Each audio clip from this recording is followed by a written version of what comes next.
sehari-hari menggembala kerbau di hutan, di rekan hutan. Pagi berangkat jam 5. Total ternaknya kami pernah sensus tahun 2017 itu ada 591 ekor. Kami buatkan grup, Mas, namanya grup Kerbau Gadon Mania. Kebetulan saya yang bikin, Mas. Memang untuk kerbau, perkembangan kerbau itu yang ada di Dusun Bulak PP itu udah awet mulai nenek moyang dulu, Mas. Sampai sekarang itu masih tetap diuriri.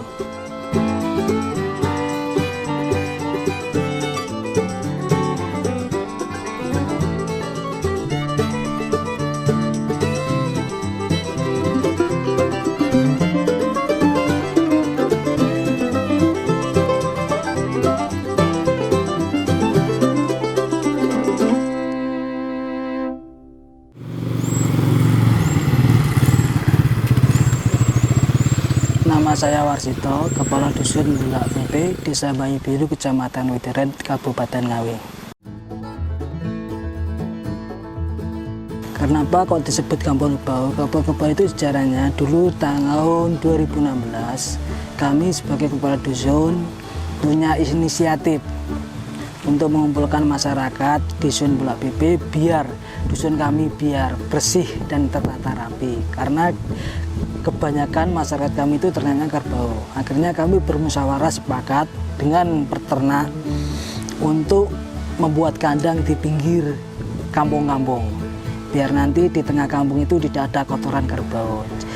Dan disitulah kerbau, semua kerbau sekarang sudah tidak ada di dalam dusun, di tengah dusun. Akhirnya kami dari luar itu banyak dikenal kampung kerbau, karena kerbau yang kami ternak itu kami kumpulkan jadi satu, jadi banyak masyarakat yang dari jauh itu mengenalnya kampung kerbau gitu.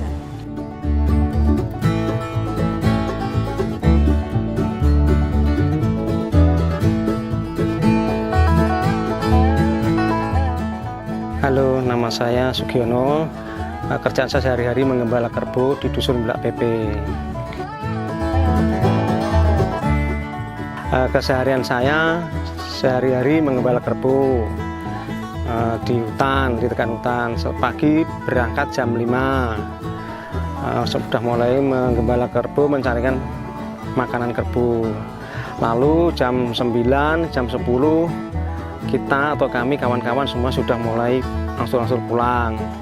Setelah pulang sampai rumah ya biasa santai sejenak, artinya siap sedikit istirahat, lalu mencari damen untuk makan kerbau di malamnya. Contohnya ini, Pak. Nah, ini damennya kami untuk makan malamnya kerbau. Selesai itu lalu jam setengah 3 atau jam 3 selesai asar kami keluar lagi, gembala lagi, hingga menjelang maghrib kami baru pulang. Itu ceritanya. Kami dulu juga dari kecil itu orang tua kami sudah mulai memelihara kerbau, karena kerbau itu dulu kan ya untuk membantu di saat waktu kami masih kecil, untuk membantu membajak sawah. Sekarang sudah tinggal di ternak aja untuk beranak sebagai celengan. Celengan itu artinya tabungan itu. Nanti kalau sebagian kalau butuh waktu-waktu itu dijual ke Belantik lokal maupun yang dari luar kota, itu juga ada.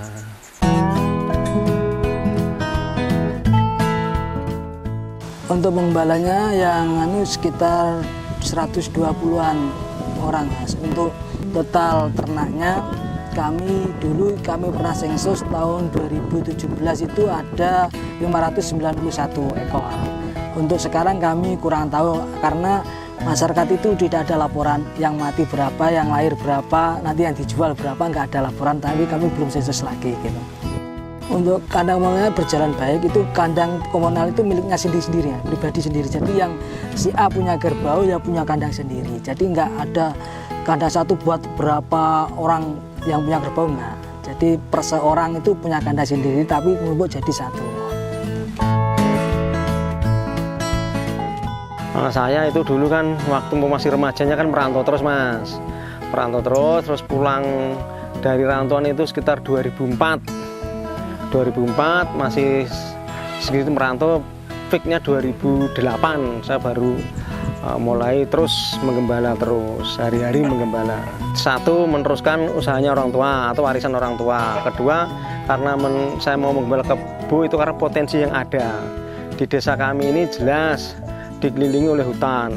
Karena potensi yang ada ya jadinya ya cocok untuk beternak di lingkungannya masing-masing. Di lingkungan artinya di lingkungan desa Banyuburu ini cocok sekali Mas untuk itu.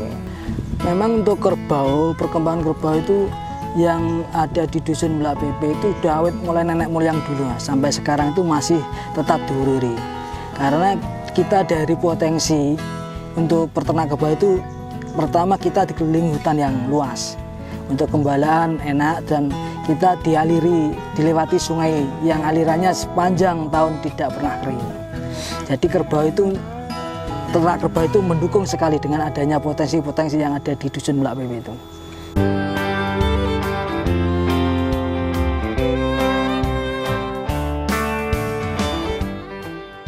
Kalau masalah susah itu ya variasi. Kadang kalau musim kemarau itu juga langka, suket tumbuh atau rumputan tumbuh di hutan-hutan. Maksudnya kita harus mencari damen sebanyak mungkin untuk ditimbun, nanti dikasih makan setiap hari. Atau mungkin penggembalaannya harus carikan ke tempat padang rumput yang lebih jauh, yang ada rumputnya. Kalau yang sangat bagus itu di selain rumputan juga ada rendeng Mas. Rendeng itu pohon kacang itu Mas. Nah, rendeng itu juga bagus. Yang paling bagus yang manual itu ada rumput Mas. Rumput yang hijau itu ya paling bagus untuk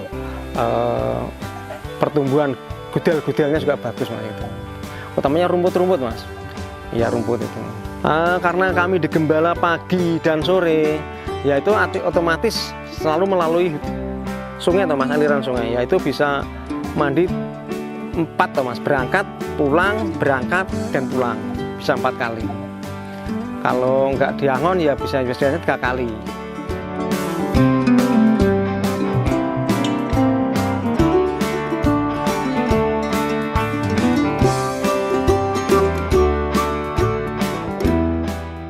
Kalau kebo itu musim-musim birahi memang ada sendiri Mas.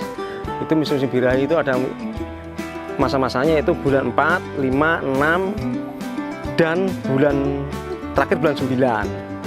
9 itu musim birahi Mas. Pejantan-pejantannya itu pada birahi semua, meskipun betina juga birahi. Nah, setelah birahi nanti itu masa-masa buntingnya Mas. Masa buntingnya itu ada antara 12 bulan hingga 18 bulan. Bisa ada yang 24 bulan, cuma jarang. Yang banyak kan itu 12 bulan dan 18 bulan itu sudah mulai beranak. Beranak itu di tempat kami Mas. Di tempat kami itu dulu juga ada adat istiadatnya. Kalau beranaknya itu betina, itu dibancai dengan ya jenenge itu pondoh Mas. Beri dengan nasi pondoh. Di bagian pada penggembalanya. Setiap pagi itu ngasih sarapan pada penggembalanya Mas. Itu ya kita rombongan penggembalanya seberapa orang nanti kasih nasi pondoh. Adapun nanti yang beranaknya itu pejantan atau laki-laki itu jadah kutil Mas. Jadah kutil itu jadah terbuat dari jadah putih, ketan putih, orang nanti dikasih kacang tolo Mas, kacang tolo. Itu namanya jadah kutil.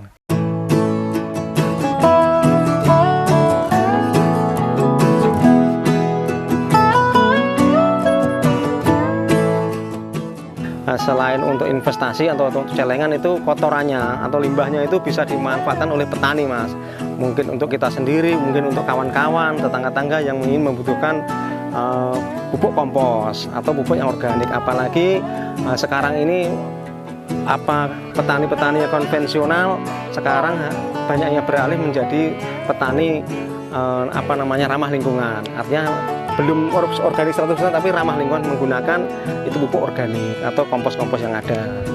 Itu Mas. Jika nanti mungkin dari pemerintah, mungkin dari universitas atau yang lain, kami juga mengharapkan bisa mendampingi ya Mas ya, bahasanya untuk mengelola menjadi selain kompos menjadi biogas Mas. Itu harapan kami. Ya, kendalanya sekarang untuk ternak kerbau itu ya kita gini Mas. Untuk kendalanya itu karena banyaknya hutan sekarang itu sudah ditanami jati, dan di bawah jati itu sekarang tidak ada rumputnya lagi. Jadi tempat gembalaan itu kurang, beda dengan dulu. Gitu. Karena peternak kerbau di Bulak PP itu masih tradisional. Jadi hanya dia itu makannya di hutan, nanti di rumah hanya dikasih makan jerami itu kalau musim panen. Ya alhamdulillah Mas, dengan adanya PMK tadi kemarin yang sudah berlalu, semoga seterusnya berlalu, tidak akan kembali lagi. Kami untuk memudahkan komunikasi kami buatkan grup Mas, namanya grup Kerbau Gadon Mania.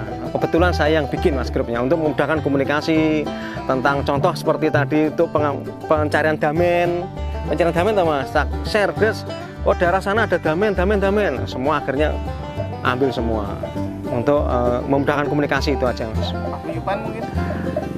Paguyuban bisa dibilang ada, karena kami setiap tanggal 15 itu ada arisan Mas, arisan perangkat desa, Pak RT, dan kebetulan Pak RT-nya semua itu di sini itu punya kerbau, termasuk Pak Kasonnya, termasuk Ibu Kepala Desanya itu juga punya kerbau, termasuk Pak Bupati yang Mbak Kung atau Bapak Sulistiono, Budi Sulistiono itu juga punya, masih ada kebunnya di sini.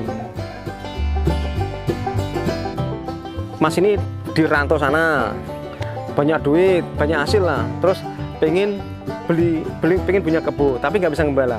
Itu namanya bisa dititipkan Mas, atau sistemnya gaduh.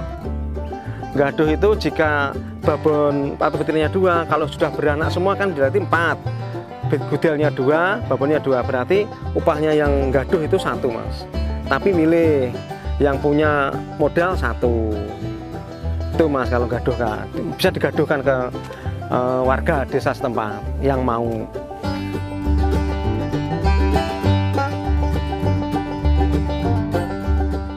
Untuk generasi mudanya Mas, untuk Bulak PP itu kurang berminat untuk berternak. Karena apa? Kurang menjanjikan gitu kalau masih muda itu, karena gengsi biasanya. Tapi kalau sudah nanti dia berumah tangga baru berpikir, biasanya mau gitu. Oh ya Mas, kebetulan anak saya 2 cewek semua, 1 masih sekolah dan 2 sudah bekerja di luar Jawa. Kebetulan itu saya arahkan Mas, kalau untuk dipegang duit kan ya apa aja mau, artinya cepat habis. Kalau diinvestkan ke kerbau kan lebih aman, untuk penjualannya juga lebih mudah. Ya itu Mas, kami di sini ada kenalan belantik lokal, artinya orang sini saja juga luar. Ya itu tergantung Mas, tergantung. Biasanya kalau belantik lokal itu harganya sedikit, kadang imbang, kadang sedikit, tergantung kebunnya juga Mas, tergantung kualitas kebunnya atau mungkin bodi kebunnya, lebih gemuk apa pendek, apa panjang dan sebagainya, atau besar. Kalau di luar itu ya sedikit di atas harganya Mas, sedikit di atas. Kecuali untuk dikonsumsi Mas, dikonsumsi artinya untuk orang hajatan, punya hajatan, mungkin punya nadar lah, itu mungkin harganya lebih melonjak. Harapan kami Kampung Kerbau nanti bisa jadi wisata, dan kearifan lokal yang ada di dusun kami bisa terpelihara lagi dengan kearifan lokal itu. Kalau dari dinas, alhamdulillah Mas, kemarin itu sudah kami musim PMK sudah ada sarpras, pengobatan 2 kali, pengobatan kesehatan, terus vaksin 2 kali. Adapun kedepannya supaya ada perhatian khusus, mungkin komunikasi terus, itu yang sarprasnya komunikasi terus. Kalau kedua mungkin bisa ditambah populasinya.